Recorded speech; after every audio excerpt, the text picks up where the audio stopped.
നമ്മുടെ നാട്ടിൽ എപ്പോഴും തെറ്റിദ്ധരിച്ചുകൊണ്ടിരിക്കുന്ന ഒരു ഫിനാൻഷ്യൽ പ്ലാനിംഗ് ആണ് ലൈഫ് ഇൻഷുറൻസ് പോളിസികൾ നമ്മൾ ഇൻവെസ്റ്റ്മെൻ്റ് എന്ന രീതിയിൽ നമ്മളെ കൊണ്ട് എടുപ്പിക്കുക എന്നുള്ളത്.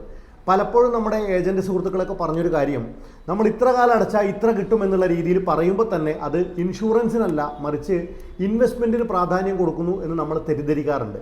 ശരിക്കും പറഞ്ഞാൽ ലൈഫ് ഇൻഷുറൻസ് എന്ന് പറയുന്നത് നമ്മുടെ ജീവനുള്ള പ്രൊട്ടക്ഷൻ എന്നുള്ള രീതിയിൽ നിങ്ങൾക്ക് ലൈഫ് ഇൻഷുറൻസ് പോളിസികൾ അത്യാവശ്യമാണ്. ആ പോളിസികൾ നിർബന്ധമായിട്ടും ടേം ഇൻഷുറൻസ് പ്ലാനുകൾ തന്നെ എടുക്കുക. മറിച്ച് വലിയ ഇൻഷുറൻസ് പ്രീമിയം അടച്ചുകൊണ്ട് ചെറിയ ഇൻഷുറൻസ് പരിരക്ഷ എടുക്കുന്നതിന് പകരം ചെറിയ പ്രീമിയം അടച്ചുകൊണ്ട് വലിയൊരു ഇൻഷുറൻസ് പ്രീമിയം എടുക്കുന്ന തരത്തിലുള്ള ടേം ഇൻഷുറൻസ് പ്ലാൻ ചെയ്യുക.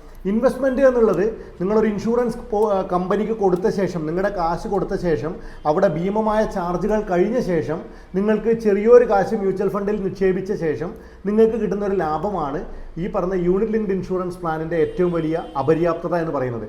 അതിന് പകരം നിങ്ങൾ നേരിട്ട് ഇൻവെസ്റ്റ്മെൻ്റ് ആണെങ്കിൽ നേരിട്ട് മ്യൂച്വൽ ഫണ്ടിൽ തന്നെ, ഈ മ്യൂച്വൽ ഫണ്ട് PPO അല്ലെങ്കിൽ NPS പോലെയുള്ള പ്ലാറ്റ്ഫോംസിൽ നിങ്ങൾ നേരിട്ട് നിക്ഷേപിക്കുക. ചാർജുകൾ എവിടെയും കൊടുക്കാതെ തന്നെ മുന്നോട്ട് നല്ല രീതിയിലുള്ള ലാഭം ഉണ്ടാക്കുക.